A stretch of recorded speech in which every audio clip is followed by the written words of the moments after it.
For some reason, I keep meeting folks from Baltimore. I've never been there. I went through it once. I've never been there, but all the people in my life that are from Baltimore, and I have some really close friends that you guys know on this channel, Candice Mack, Brandon Larkins, Ty Salisbury, all these people, they're all from Baltimore. And I'm like, I don't know what it is about Baltimore, but they have some of the greatest people. This person, I just met her, and she's like an old friend already. She has a book. I know I have my thing. So I can show it to you guys. It's called "Family and Other Calamities." If you like, I can take it there. Well, I'll put it. You'll see it later. Um, it is. If you like dark humor, like I do, if you want to see somebody go through it, I go through it. From ups and downs and all arounds. This book is for you. It comes out June 1st, I think, the second, first. And I'm happy to have her. So okay, let me just read her bio, folks. We got to do that too. She is an award winning journalist and columnist for the Baltimore Banner. She's also the author of the memoir Black Widow, a sad, funny, I like that, journey through grief for people who normally avoid books with words like journey in the title. That title is everything to me because I have friends who hate that word journey. She's also the co-host of the podcast Fine Beats and Cheeses. Oh my God, I love it. And a frequent speaker on grief, which I know, as my fans I know a lot about that, especially recently. She's also this is in her bio. I'm reading her bio, people. That's why I wanted to read it. She's also a slow runner,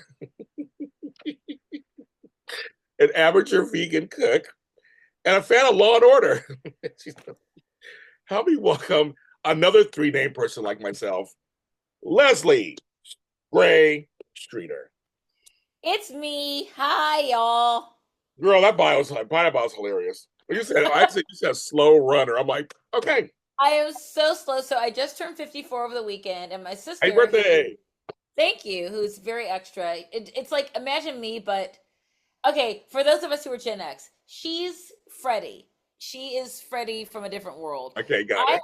I'm part Freddie, part Jaleesa, part Oh, yeah, I'm a Kim? whole Kimberly, Yeah. a lot Whitley, but it's like if Whitley and Freddie were the same person, where I'm like, I love patterns and crazy, and I love social justice. Also, I like 4-star, 5-star, 8-star thing, and I'm a little bitchy sometimes. I'm a whole thing. Can I say that bitchy? Is You that can good? say bitchy, yes. There you go. So that's sort of where I am. So it's always funny to meet people that I've never met before who kind of get that. And it's so much of it. And if you guys read the book, Gen X Black is a very specific thing. I think that's any generation. Yeah. Any iteration of your identity I would be different, but it's written specifically from a Black Gen X, very pop culture related perspective. Yes, I caught that. But the dark humor I caught too, and I think that's Gen X also. We've been through it all. I mean, we were taking ourselves at 9. I mean, it's kind of like I think I talked to my kids because my kids I have grandkids and kids, they're all grown. And I'm like, you guys don't understand. Like, we had a key. We were supposed to be home by a certain time, and we were. Especially Black family, when you heard something down the street, you came to the house you're supposed to go to. And then a minute later, you never said what. Not a minute later. Said your name. You never said what, right? And what was a play date? It's so funny because my son is 11, almost 12, and I'm meeting parents and I'm making plans and whatever. And my sister was like, her husband is, a Black Army veteran from Texas. Oh, wow. And it's like, isn't he old enough to like set up his own thing? I'm like, yeah. So it's like the world is different now. And I think that for us, we have to deal with it differently because we have social media and people keeping their kids home. And there's good reasons for that. But also, I like that my son is out in the street. I mean, I need to know who the kids are he's out in the street with. And I'm like, who is your parent? Who are you? And he has a phone. And so I can, monitor where he is. Yeah. But so they're snatching people off the street, and also you can't keep them in the house forever. But I think that for us, where our parents were like, you're fine. Here's a key. take the chicken out the freezer, whatever. You know Right. what I mean? Right. And No, totally right. I think that I was driving by a cemetery the other day with my son, and I said, this cemetery, when I was in high school, I rode my bike, like Stand By Me, with a couple of my friends, and I knew I wasn't supposed to be that far. I knew that I had gone Of course you further than did. I was supposed to. Yeah. And this is, pre-cell phone, but I was so paranoid that my dad knew someone that would be driving by at that moment who Yep. would tell him. And Yeah. this has happened to friends of mine, but I Oh, have me too. Oh, me too. Yeah. I have my friend cousin Derek, who's like not biologically my brother, but feels that way, who Yeah. had a moment where he had like left home and he skipped school and saw someone his mother knew and thought, oh no. So that was always the thing because we were terrible people as Gen Xers, but also we were Yeah. like, we knew we could take Yes. latitude, but not too much. But like now, there's nowhere we can't track them, right? There's nowhere we can't No. whatever, and there's a safety both them, but also I kind of feel bad that they don't have more latitude or Yeah. for shenanigans Yeah. because even though the world is different, I think that we're still here, most of us. Yeah. Yeah. Yeah. Most of, I mean, halfway decent. I mean, my brain's a little addled, but it's fine. I mean, I'm still here. We can, you and I are podcasters. We can make it where we talk to people, Yeah. You brainstorm. know, I went to college. I got a few things. I don't know. I can't remember nothing, but I did go. Here's You know the what thing. I'm I'm gonna go serious for a second. I mean, I just am because that's how your book does. You're laughing one minute, and you go serious next. saying? Yeah. So, but I want to ask you, I'm just making because you are in Baltimore. My buddy Prince wrote a song about it. You know why? What do you tell your son about being a young black man? It's interesting because okay, so he was born in Baltimore and I was born in Baltimore at the same hospital, but he is the birth son of a relative of mine. So he came to us at 6 months Okay. in Florida. He was raised mostly in Oh. Florida. And then Okay. when he was 6, we all moved back during COVID Okay. and in 2020, in July 2020.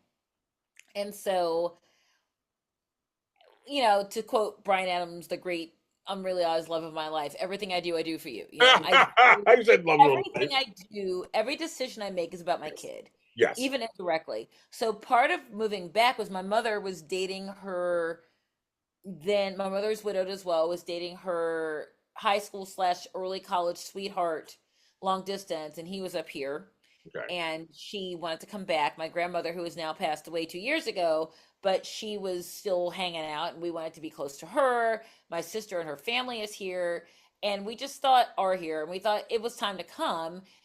Everything was getting very MAGA very quickly down in Florida and very weird. And I thought, where do I want my son to grow up? Do I want him to grow up in a place where people look like him, right? I want him to look at a place, grow up in a place where he has opportunity, even though everything is racist everywhere, that he will have more of an opportunity to be seen as a human being and not necessarily as a black person here. And yes, it's dangerous, but people get killed everywhere. There's Oh yeah. danger everywhere. And so we have discussions about Freddie Gray. He's Okay. a super fan of our mayor, Brandon Scott, who is Okay. a Okay. very young black guy. Well, he's young to me, 40s Yeah. ish There you go. black guy with a big fro. Super fan of him. My cousin, I'm a name drop. Name. My cousin is the Honorable U.S. Senator Angela Also Brooks. Oh, okay. Wow. Yes. Drop girl. That's a good name drop. That's a good one. That's my girl. And Okay. so Wow. Okay. I missed Easter at her house. Sorry, girl. She's Yeah. amazing. And Yeah. so my son is raised to understand who he is, and I hate to say it because he's at that age, right, at almost 12, that suddenly he looks like a teenager to Yes. people. People think he's 16, he's 17, he's like he's 11, right? But Yeah. he's losing to other people that cuteness, that Yeah. benignness that, makes black men safe, but he's always going to be my baby. It's like my sister, I'm from the 90s, so, we go, Ricky! But can you imagine the pain of that mother? It's not funny. It's not a meme. And we're No. talking about Boys in the Hood, obviously, but, Yeah. Yeah. um, Which is my neighborhood actually here in England, LA. That's my actual neighborhood. oh my gosh. So my father's family is from Crossett, Arkansas, which is on the Delta. There's like a paper mill there. his aunts, his father's sisters in the 40s said to their dad, "We want to move. We want to go to LA." It's like, why? Because there's black people there. They go, Yeah. okay, he goes, take your brother with you. So they all move out to LA and they're all settled in like Compton and stuff. Oh, yeah, yeah, we're here. That's where I'm at. That's where I'm at. Yeah. Exactly. So in 2003, the Palm Beach Post sent me out to LA to do a bunch of stuff. I was an extra on Young and the Restless. I was wow. in the audience one of Bill Maher's shows. Yeah. You're right. No, it's no story. It's no story. So, yeah. Story, yeah. And I said, I'm going to go visit my aunt. And my very nice but very white editor says, don't take the rental car to Compton. I go, I'm going to go during the day and I'm going to see my family and whatever. And it was amazing. And most of them are gone now because it's 20 something years old and they're all, you know, my granddad's age. They would be in their 90s now. Yeah. But I got to see this beautiful, you know, and those of you who watch Insecure or whatever understand, you know, the home ownership and the pride. We all have pride in our stuff. Yes. Black people have more pride than a lot of people because we weren't ever supposed to have it, right? We were never supposed to be in those places. So we're going to take care of it. It's other people who told you we don't. It's other people who told you. It's like, hey, so we're in a place where there's an economic system, and then the people that have the system move. So now there's no grocery store, and now there's no gas station, and there's no school. And so, and now we can't afford to move because the people who make the home valuations say that your house isn't worth anything, so you're stuck. Yes. And so what do? You take care of it. And you can't help that you're the only people who can afford to move in are not good people and are ruining the neighborhood because you know that bad block, good block, bad house, good house, oh yeah. And you do what you got to do. But I'm staunchly, a friend of mine said recently, she goes, you were always from Baltimore, but now you're a Baltimorean again. And that makes so much sense because now I am now ensconced in this neighborhood where I own a home, where my son's growing up, where I have to constantly say, wear your hoodie. You can't walk in this. I hate to say you can't walk in the store with your hoodie on. I know you can't. You just can't. I mean, you can't. You just can't.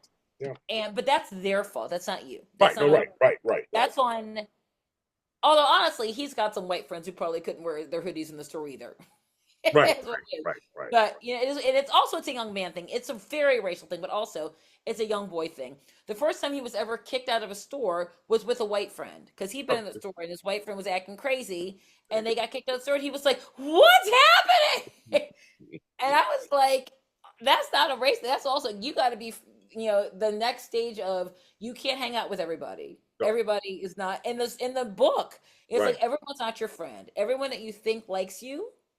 You can't trust your fate, your day, your money, your other friendships to everybody because they will screw you. Yeah, your lead girl, Dawn. I was speaking a lot, and so we talk about friendships, and you know, here in LA, we talk about people who smile in your face, the backstabbers, little OJ. The backstabbers. I think exactly, it's a little OJ thing. Okay. So my dad smile in your face. Yeah. I wanted that to be. I said, okay, wouldn't it be funny if for my wedding, if it started with like Celine, with our dance was like Celine Dion or something, and then we start it's with scritchy scritch, and then we start dancing in the backstage. She's like, no, because we think that way, Leslie. You're in my head right now. You're I was like, it's fun. So our dance was my dad died in 2012. I got married in 2010, and so he had cancer off and on, like cancer does. And so at that particular day, he was all right, but he was beginning to kind of slow down. And so we danced to Josh Groban's You Raise Me Up, and everyone's sobbing because we're like, oh, it's so meaningful. And we're laughing because we're trying to remember the words. We can't. We're like, you raise me up on something mountains. And we're like, woo! And everyone's like, oh my God, it's so sad. We're like, what is he saying? So yes. I love it. Well, this book, I mean, it's really good, and you know, and I think for me, so I've gone through a lot of death in the last 10 years, major death, last 10 years, a brother, father, all kinds of stuff. So, humor is what's got me through.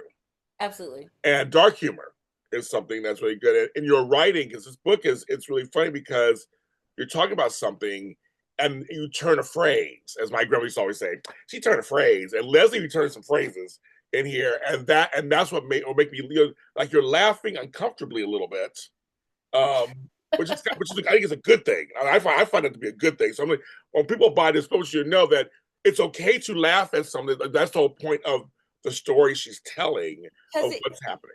gets Please. you. Can I tell you a very brief story? So, um, I had a great aunt who had passed away, and we're at the wake. And if you're not familiar, people with often in black wakes, there's the wake the day before, Yes. and then the next day's funeral. It's a All weekend thing. day. All yeah. Clear your schedules. So Yes.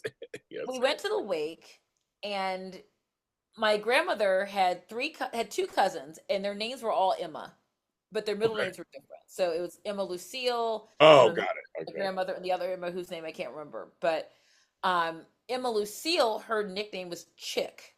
Okay. So this is important. So we're walking around, and we're like, try not to look at the one of my great aunts. She's in her casket. We're like, oh, we're not looking.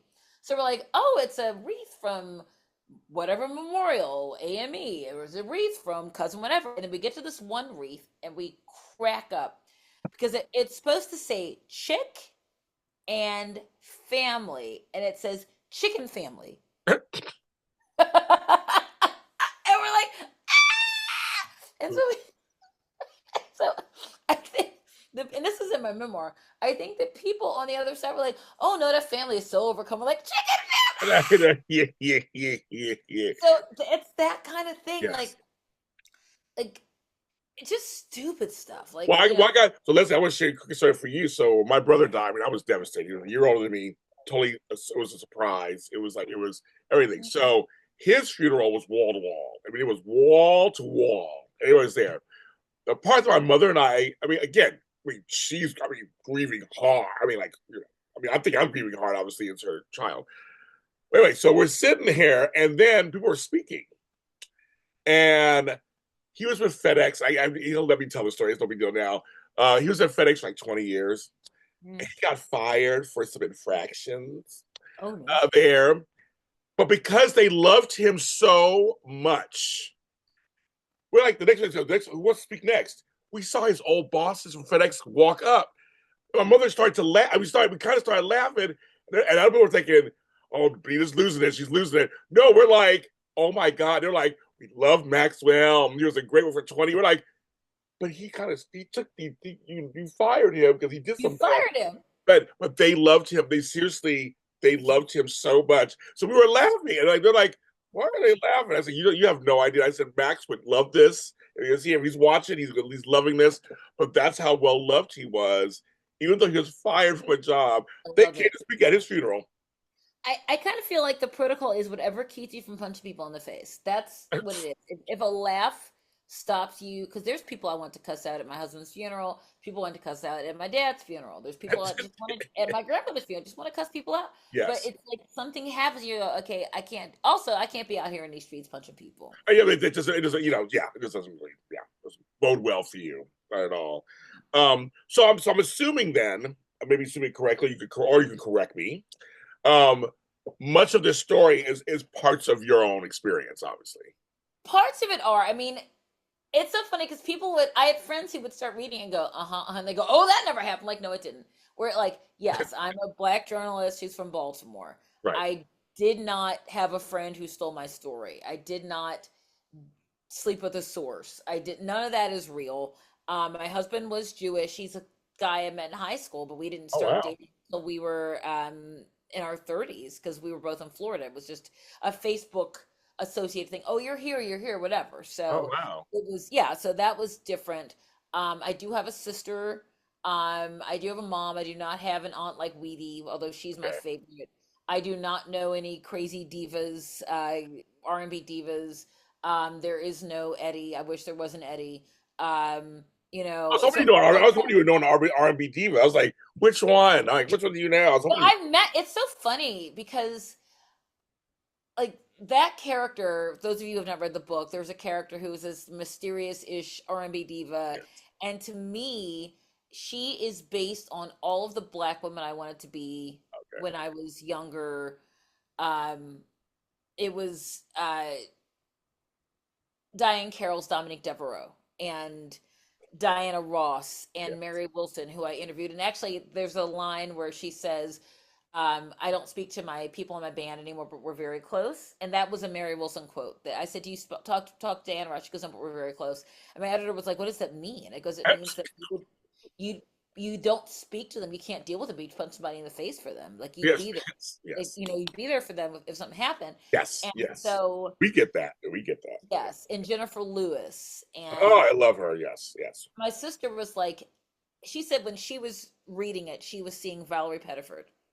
And I was Who like, I just met, who's on Y&R right now. Yes, who's on. yes. And I was like, yes. And I see, uh, Yeah, we got, I'll tell you who I saw. I was seeing across between Patti LaBelle yes, she's in there. and for older folks, Vesta Williams. Congratulations, it should have been me. No, there is some Vesta. It's so funny. I Yes, didn't even say, but there's some Vesta in there. I There's a kind very of, I kind of, Apollo. There's a yeah. very That's what I'm Apollo. saying. I felt that vibe. I was going that direction. I was like Lisa Fisher, Vesta Williams. Girl, I go deep. I go in Okay, so several seasons ago on The Voice, there.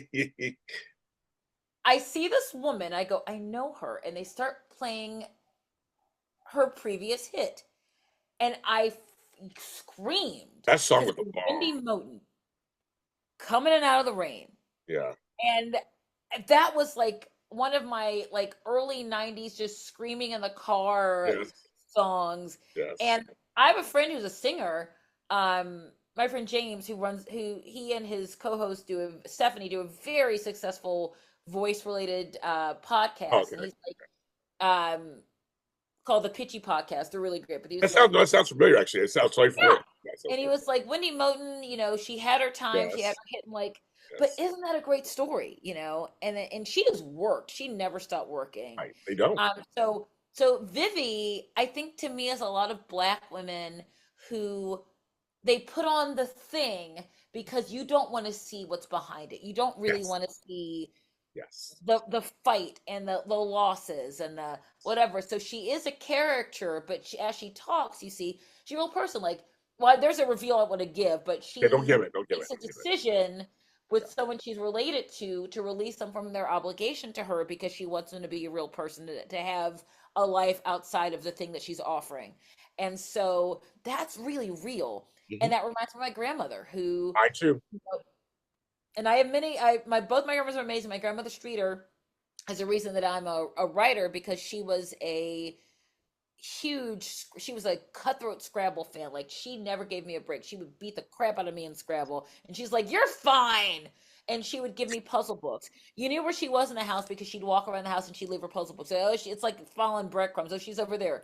Um, Leslie, my you got again. We're twinning again. we are My dog, who I loved more than life for 15 years, was named Scrabble not Scrabble. Oh because my I god. grew up playing Scrabble with my grandmother. It's amazing. And I just having those connections, this woman who, like I said, has been through a lot and she's fabulous. My grandmother, had a high school education from Crossett, Arkansas at a time where nobody went past eighth grade, right? Right, right, right. So she might as well have been in the Ivy League at that point, Yeah, you're right, you're right, right. in the 30s. And so she worked her butt off and she, had she would admit she was not always easy, but I understand that a woman in her position could not be so easy, Yeah. when she grew up. But she always smelled like Giorgio Beverly Hills, and her wigs were done, and her nails were done. You come to her house and she'd let me offer you something. She'd disappear into the back, and then she'd produce a meal. Like, what's happening? And so Miss Vivi really to me is even though the character is really my mother's age, who's in her 70s, but a very fabulous baby boomer, Yeah. but has a very specific pride that I think those of us who see those women in our lives, like it could be the first lady at your church, it could be like the librarian who wears, extra baubles, whatever it Yeah. is. And so that character was important to me because I think we see that character as character, but we don't see them as a person, Yeah, my grandmother never left the house without her wig, a right? wig, and lipstick. At the very Right. least, at the very least, that's going to And the store. that's basic. My grandmother, the year before she died, she'd been ill. She had heart disease, and she drags herself out of bed at Christmas. And she makes this amazing meal, and she drags herself back to bed. And my sister said, "Well, that was amazing." She goes, "Well, that's the last time I'm doing it." And she goes, "Why?" She goes, "I'll be dead next year," and she was. But she was like, "I'm a." And also she was very dramatic. Arnell. Well, you know, Hashtag Arnell Streeter. She left it all on the floor, and I'm a lot like her. We didn't always get along because we were too much the same, yes, I but understand. we understood. My fabulousness was a different fabulousness than hers. Her fabulousness was, here's my fur, here is my hat, and I love a hat. I have some of her stuff. I have one of her hats, two of her hats actually.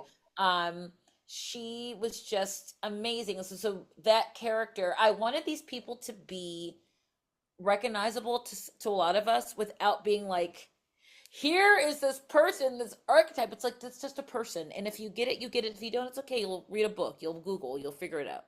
Yeah, my other grand Susie, total Brooklyn, New Yorker, tough, whatever. She fell. I was there visiting, and she fell, and she busted her lip, whatever. Hmm. And the first thing she said to me was, "Are my earrings still in?" Yes.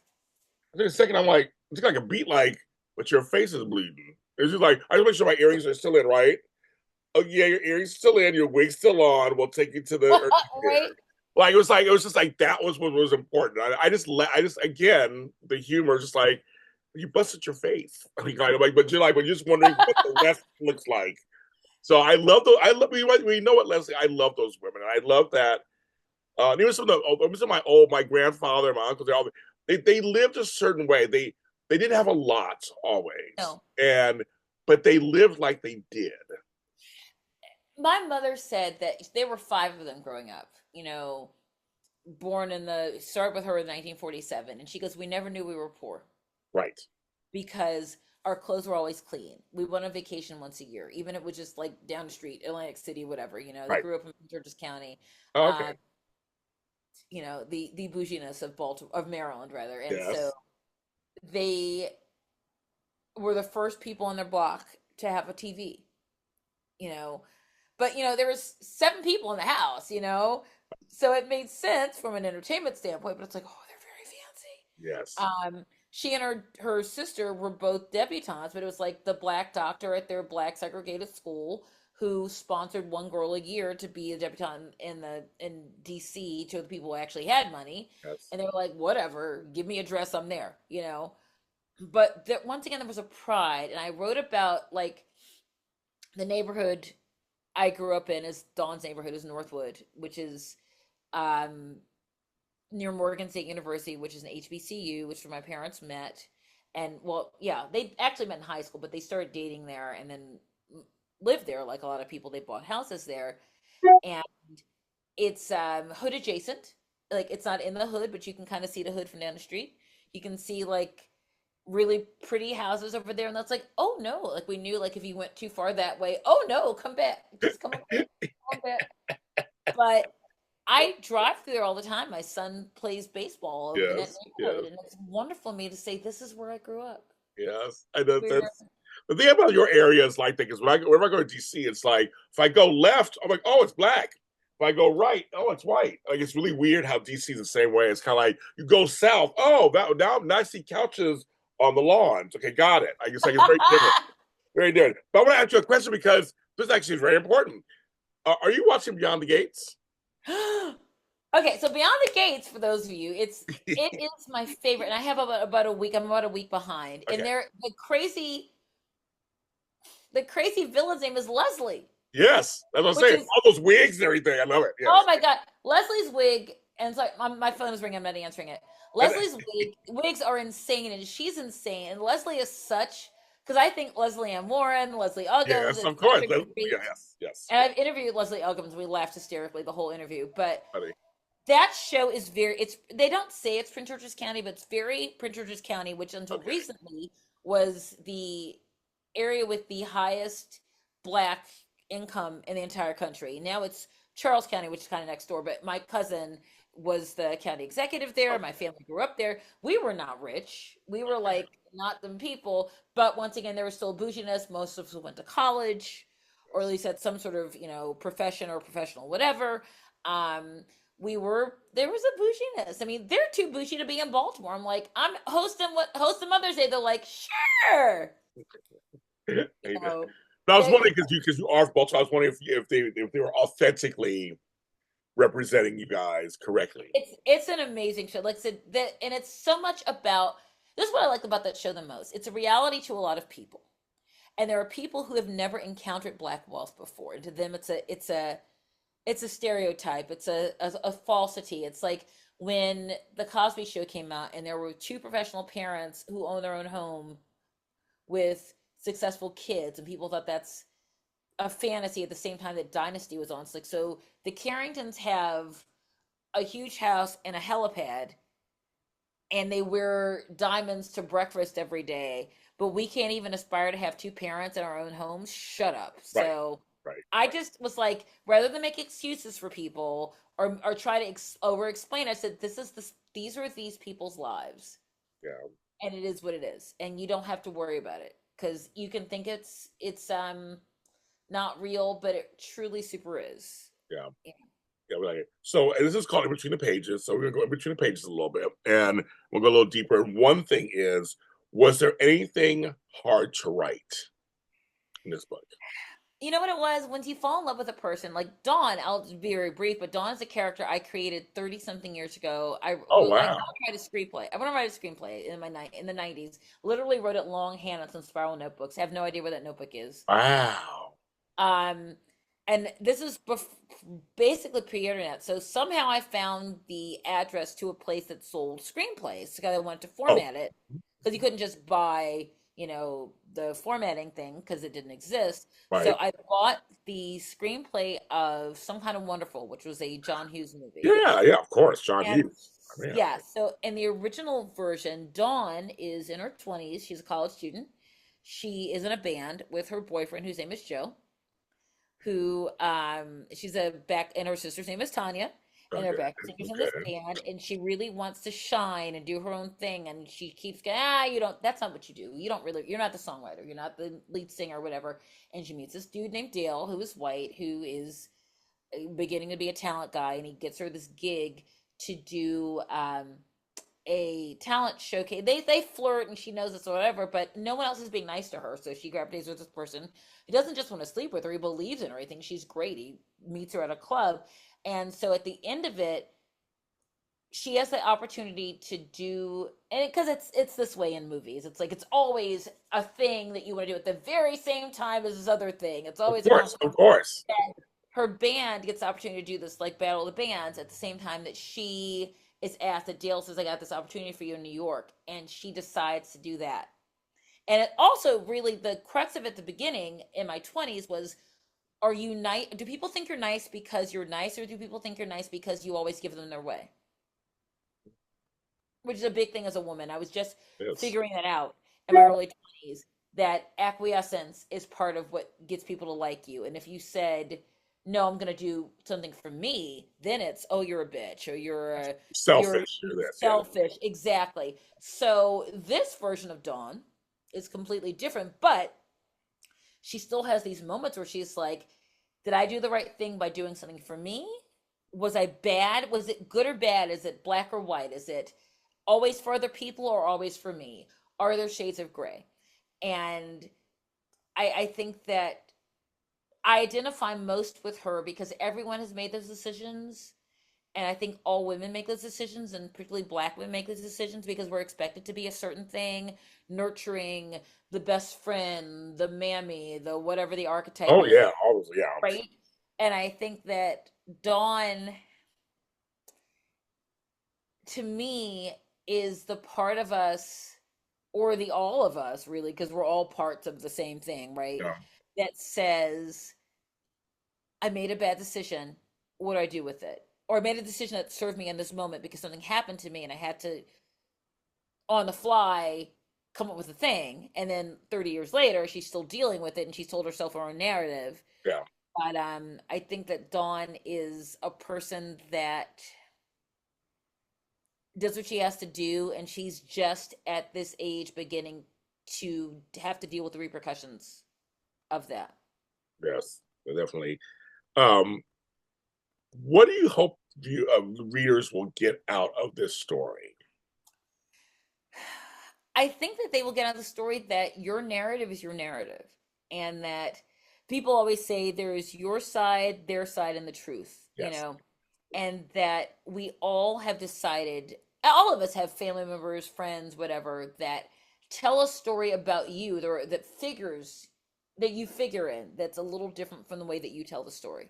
Yeah. And That's true. maybe it's their narrative about why you made that decision or did not make the decision is different than the way that you would have told it. Mhm. But we have to allow, as we age, the space for other people's narratives in our story. My I brother and think I just talking about that. Just talking about that the other day. I'm pointing. I don't pointing.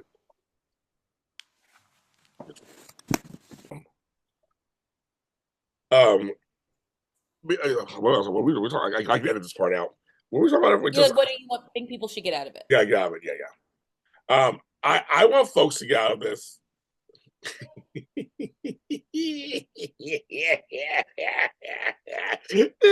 It's your kid, of course.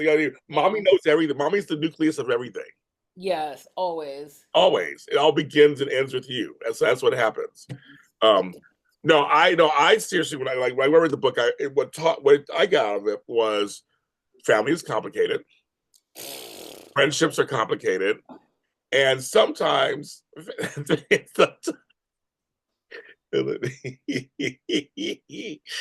my god. I had an injury I yesterday. see. Like I we see talked that. about aging. Yeah, I was at a concert and I didn't see there was a rug obscuring the end of the step. And I'm old, my eyes are old, and I missed the step, so I fell down on my My God. elbow. And so you'll be glad to know I did not need stitches. Oh, It did good. not infected, but they put a little bit. They gave me some antibiotics. The whole situation is Yeah. fine. So yeah,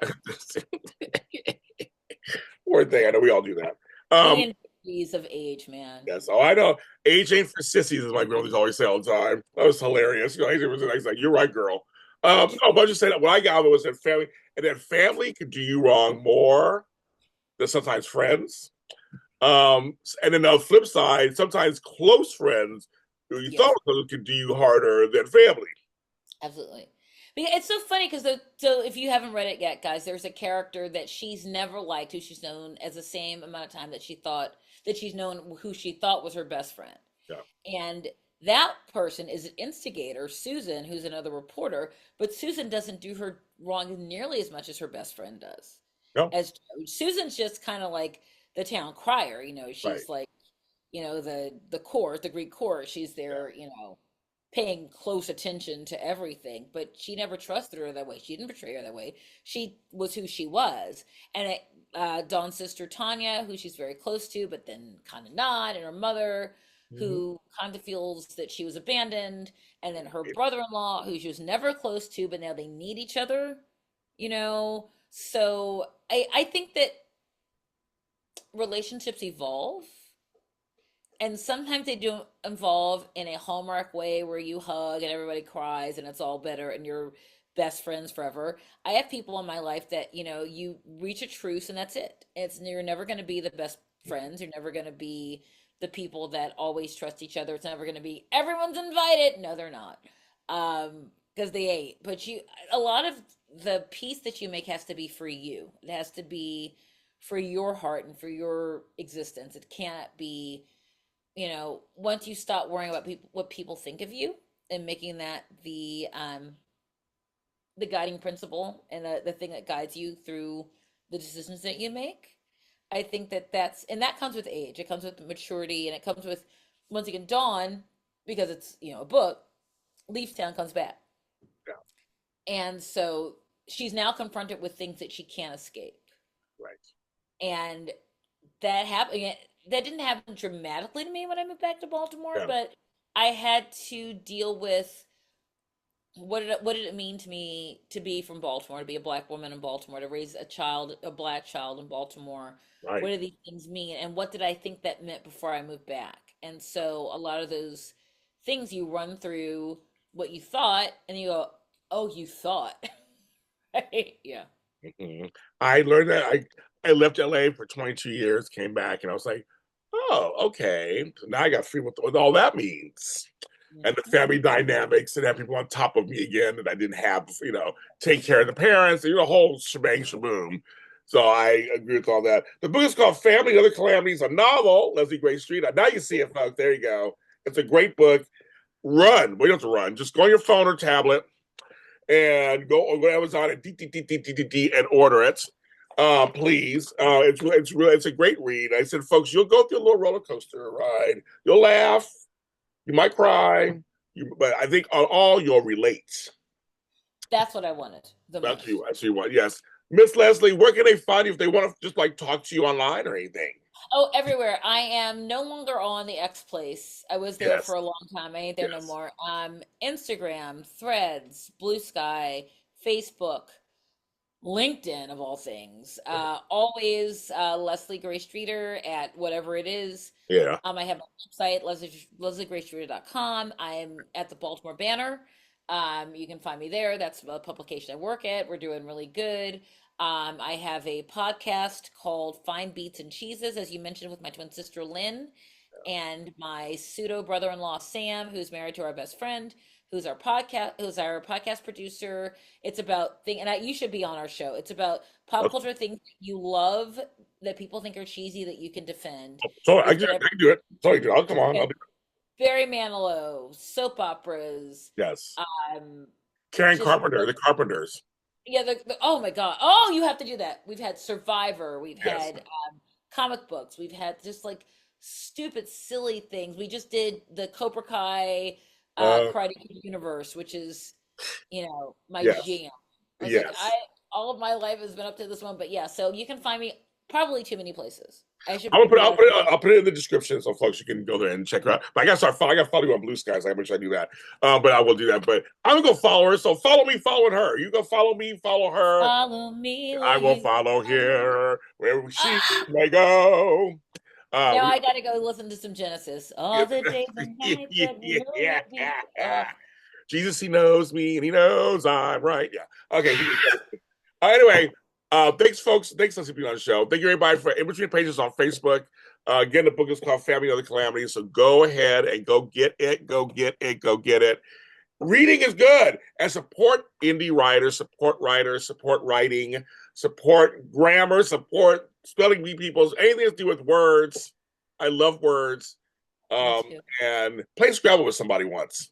Have some fun.